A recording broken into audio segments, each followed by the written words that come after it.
Salam, xoş gördük sizlərə. Bu günlər dünya nəqliyyatı haqqında məlumat verəcəyik. Nəqliyyat ümumiyyətcə maddi istehsalın üçüncü sahəsini təşkil edir və ən vacib sahədir. Nəqliyyat sektoru olmasa digər sektorları inkişaf etdirmək mümkün deyil. Ölkə hər hansı bir sahə üzrə beynəlxalq coğrafi əmək bölgüsündə ixtisaslaşa bilər. İxtisaslaşdığı məhsulu dünya bazarına çıxartmaq üçün mütləq nəqliyyatın hər hansısa bir növündən istifadə etməlidir. Elmi texniki inqilab dövründə nəqliyyatın konteynerləşmə xüsusiyyəti yarandığına görə, yəni nəqliyyat yüklərin iri metal qutularda daşınması nəticəsində nəqliyyatın bütün növlərinin inkişafına təkan vermişdir. Nəqliyyat sahələri avtomobil nəqliyyatı, dəniz nəqliyyatı, hava nəqliyyatı, dəmir yol nəqliyyatı, çay göl nəqliyyatını göstərə bilərik. Avtomobil nəqliyyatı əsasən dağlıq və səhralıq ərazilərdə əsas nəqliyyat növüdür. Çünki dağlıq ərazilərdə dəniz, dəmir yol və sair inkişaf etdirmək mümkün deyil. Buna görə dağlıq və səhralıq ərazilər üçün əsas nəqliyyat növü hesab olunur. Yaxın və orta məsafələr həm yük, həm sərnişin daşınmasında iştirak edir. Şəhər daxili və şəhər ətrafı sərnişin daşınmasına görə isə birinci yeri tutur. Qapıdan qapıya yük və sərnişin daşıyır. Yəni mənzildən mənzilə rahat şəkildə ünvana gedə bilir. Məsəl üçün dəmir yol nəqliyyatı stansiyadan, hava nəqliyyatı limandan limanadırsa, amma avtomobil nəqliyyatı rahat şəkildə qapıdan qapıya yük və sərnişin daşıması prinsipli həyata keçirir. Beynəlxalq da yük daşımalarda da artıq yük və sərnişin daşımalarında da getdikcə rolu artır. Dəniz nəqliyyatı əsasən yük daşımasına görə, beynəlxalq yük daşımasına görə birinci yer tutur. Beynəlxalq ticarəti təmin edir. Sərnişin daşımasında az rola malikdir. Ən ucuz nəqliyyat növü hesab olunur. Dəniz nəqliyyatında əsasən neft məhsulları, kömür, filiz, taxıl kimi məhsullar daşınır. Hava nəqliyyatı isə ən gec və dinamik nəqliyyat növüdür. Orta və uzaq məsafələr yük və sərnişin daşıyır. Yük daşımada isə tez xarab olan yüklərin daşınmasında hava nəqliyyatı iştirak edir əsasən təcili və qiymətli yüklərin daşınmasında. Qitələrarası sərnişin daşınmasına görə isə hava nəqliyyatı birincidir. Ümumiyyətlə sərnişin daşınmasına görə birinci avtomobil nəqliyyatıdır, şəhər daxili və şəhər ətrafı. Amma qitələrarası sərnişin daşınmasında isə hava nəqliyyatı birinci yerdə durur. Ən gənc və dinamik nəqliyyat növü hesab olunur. Dəmir yol nəqliyyatı uzaq və orta məsafələrə yük, şəhər daxili isə sərnişin daşımasında əhəmiyyəti mal etdiyi son illərdə bir müddət əhəmiyyəti azalmışdı, lakin elmi texnik inqilabın təsiri ilə son illərdə getdikcə yenə inkişaf eləməyə başlayır. Bunlara yük və sərnişin daşımasına görə xüsusiyyətlərinə baxsaq, yük daşınmasına görə beynəlxalq yük daşımanı təmin edir dəniz nəqliyyatı birinci yerdə, ikinci yerdə avtomobil nəqliyyatı, üçüncü yerdə boru kəmər nəqliyyatı, dördüncü yerdə dəmir yol, beşinci yerdə çay nəqliyyatı, məsələn ağac axıdılmasında falan və altıncı yerdə hava nəqliyyatı qiymətli və tez xarab olan yüklərin daşınmasında istifadə olunur. Sərnişin daşınmasına görə isə birinci yerdə avtomobil, şəhər daxili, ikinci yerdə dəmir yol, üçüncü yerdə hava nəqliyyatı, dördüncü yerdə çay və beşinci yer isə dəniz nəqliyyatı. Ən az sərnişin daşınmasında dəniz nəqliyyatıdır. Hava nəqliyyatı qitələrarası sərnişin daşınmasına görə isə birinci yerdə durur. Gəldik dəmir yol nəqliyyatına. Dəmir yol nəqliyyatı əsasən ki, uzaq məsafələrə ağır yüklər daşıyır. Şəhər daxilində isə sərnişin daşımasında istifadə olunur. Rol azalmışdı, lakin yenə də böyük layihələr həyata keçirilir. Dağlıq ölkələrdə və kasıb ölkələrdə inkişaf etmir. Afrikada, ada dövlətlərinə malik olan ölkələrdə dəmir yol nəqliyyatı zəif inkişaf edir.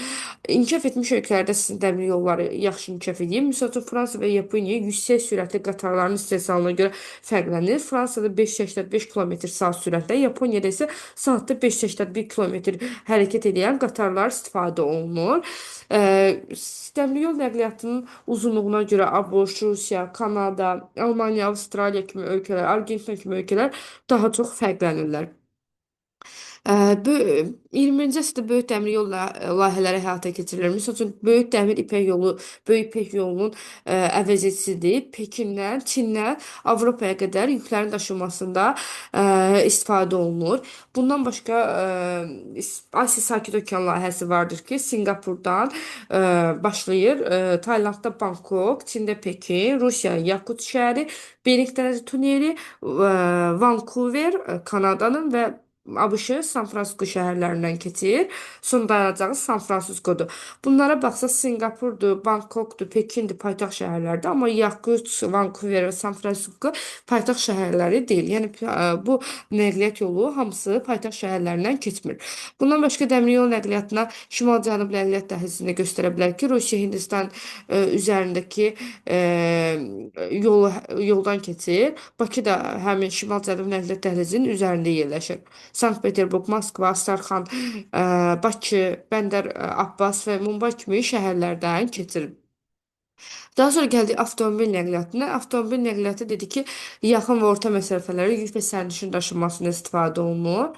Ə, Bir də ki, qitələrdə də bəzi yerlərdə avtomobil nəqliyyatından istifadə olunur. Məsəl üçün, Nigeriyada Lagosdan Kenya Mombasa şəhərinə qədər Lagos Mombasa nəqliyyat xətti var. Bu da Afrikanın nəqliyyat yollarıdır. Avtomobil nəqliyyatı yollarının xəritəsidir. Pan-Amerika magistral yolu var.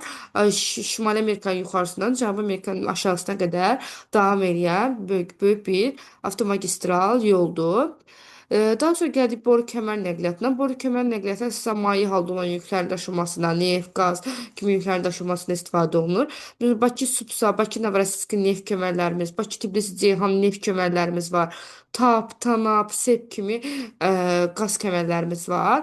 Bakı Novorosiysk neft kəmərimiz Rusiyanın Qara Dənizdəki Novorosiysk limanına neft daşıyır. Bakı Supsa neft kəməri Azərbaycan Gürcüstandan keçərək Qara Dənizdə olan Poti limanına nefti daşıyır. Bakı Tbilisi Ceyhan isə Azərbaycan Gürcüstan və Türkiyədən keçərək Aralıq dənizində olan Ceyhan limanına nefti daşıyır. Qaz kəmərlərimiz Azərbaycandan başlayaraq Gürcüstandan keçib Türkiyədə Tanap və daha sonra onun davamı olan Yunanistan, Albaniya və İtaliyadan keçən TAP layihələrimiz var. SEP və yaxud Nabucco layihəmiz isə Bolqarıstan, Rumıniya, Macarıstan, Avstriyadan keçir. Bu layihə isə hələ ki həyata keçirilməyib. Daha sonra gəldik dəniz nəqliyyatına. Dəniz nəqliyyatı ə, əsasını əsasən beynəlxalq ticarəti təmin eləyir. Sərnişin daşınmasında azdır. Beynəlxalq yük daşımaların 80%-ni bu dəniz nəqliyyatı həyata keçirir. Bayaq dediyimiz kimi neft məhsulları, kömür, filiz, taxıl kimi məhsulların daşınmasını həyata keçirir. Bunu əsasən dəniz ticarət donanması həyata keçirir ki, dəniz ticarət donanmasıdır ki, ölkənin yük gəmilərinin cəminə deyilir. Dəniz ticarət donanmasında rəhbərliyi Panama və Liberiya həyata keçirir, başçılıq edir. Bunun səbəbi inkişaf etmiş ölkələr bir az köhnəlmiş gəmilərin öz ölkələrində yüksək vergi ödəmək istəmədikləri üçün Panama və Liberiyanın bayraqları altında üzərək ucuz bayraq prinsipini həyata keçirərək daha az vergi ödəyirlər ki, bu vergi də adlanır fraq vergisi. Dəniz ticarətində əsas yeri Atlantik okeanı tutur. Dəniz yük daşımalarında. Amma son illər Avstraliyada dəniz ticarətini inkişaf etməsi, Yaponiya, Avstraliyanın inkişaf etməsi və ABŞ qərb rayonlarının inkişaf etməsi Sakit Okeanda rolunu getdikcə artırmışdı. Dünyada ümumiyyətlə 2,2 mindən çox dəniz limanı var. Bunlardan isə gücü 50 milyon tondan çox olan cəmi 50 ən böyük limanımız var. Bunlar hansılardır? Limanlarımıza baxaq. ABŞ-ın ərazisində Sakit Okean hövzəsində Seattle, San Francisco, Los Angeles, Valdiz limanları, Alyaska körfəzi sahilində. Sonra Atlantik Okean hissəsində ABŞ-a aid New York limanı, Philadelphia, Florida yarımadasında Tampa, Mississippi çayının mənsəbində New Orleans, Houston limanları ABŞ-da olan limanlarımızdır, dəniz limanlarımız. Sonra Kanadada Vancouver limanımız var. Meksikada Tampico limanımız var, Meksika körfəzi sahilində. Cənubi Amerikada, Braziliyada Santos və Tubaran limanları var, Atlantik Okean hövzəsində. Afrikada Carın ərazisində Richards Bay limanı var, Hind Okean hövzəsinə aid olan limanımızdır. Sonra İskəndəriyyə limanı var, Misirin ərazisində Aralıq dənizi hövzəsində yerləşən limandır Afrikanın. Avstraliyada Dampic və Port Hedland limanları Hind Okean hövzəsinə, Newcastle limanı isə Sakit Okean hövzəsinə aid olan limanlarımızdır. Asiyada Cənubi Koreyanın Ulsan Pusan limanları, Çində Tianjin, Sindao, Şanxay, Ningbo, Xiangan, Guangzhou, Kaohsiung kimi limanlarını göstərə bilərik. Yaponiyanın Sakit Okean hövzəsinə aid olan əsasən cənub-şərq hissəsində yerləşən limanları Tokyo, Chiba, Kawasaki, Yokohama, Nagoya, Kobe, Osaka, Kure, Kitakushi kimi limanları göstərə bilərik. Singapur limanı, Singapurda yerləşən ən böyük limanımızdır, ən yaxşı inkişaf edən limanımızdır. İranda Xark limanını Səudiyyə Ərəbistanında Ras Tanuri limanı, Küveytdə Mena Ələhmədi limanı, Türkiyədə İskəndərun limanı, İtaliyada Genoya limanı, Fransada Genoya və Fransada Marsel limanları Aralıq dəniz hövzəsinə aid limanlardır. Sonra Fransanın Havr limanı Atlantik Okean hövzəsində yerləşən limanıdır. E, Sonra London limanımız var. Niderlandda Amsterdam, Rotterdam limanları, Belçikada Hamburg, Antwerpen limanlarını göstərə bilərik. Qaradənizdə Rusiyanın Novorossiysk limanı var. Ə, Göstərə bilərik. Qaradənizdə Poti limanımız var. Yük daşımasında istifadə olunur. Bunlar ən böyük əsas limanlarımızdır. Bunları da sövzələri olaraq ayırıb öyrənməliyik. Dəniz ticarət donanmasına başçılıq edən dedik ki, Panama və Liberiya ölkələridir. Bunlar ucuz bayraq prinsipi altında istifadə edir, inkişaf etmiş ölkələr istifadə edir. Bir də Yunanistan. Ən böyük dəniz limanlarımız bayaqları göstərdiyi orada Rotterdam, Yeni Orlean, ABŞ-da Mississippi çayının mənsəbində, orada Katrina qasırğası da baş verdi New Orleans şəhərində. Fransada Marsel limanı, Aral dəniz hövzəsində, Havr limanı var idi Atlantik Okean hövzəsində, Almaniyada Hamburg, Belçikada Antwerpen, Yaponiyada Kobe, Nagoya, Singapur limanı, Pakistanda Kərati, İraqda Bəsrə, Cənubi Koreyada Pusan limanı, Hindistanda Kəlküttə, Mumbai kimi limanlarımız ən böyük dəniz limanları hesab olunurlar. Daha sonra dəniz limanlarında böyük kabotaj və kiçik kabotaj anlayışı var. Böyük kabotaj və kiçik kabotaj bir ölkəyə, eyni ölkəyə məxsus dəniz limanları arasında baş verir. Sadəcə olaraq bir ölkə əgər bir neçə dənizə çıxışı varsa, onda o böyük kabotaja malik olan ölkə hesab olunur.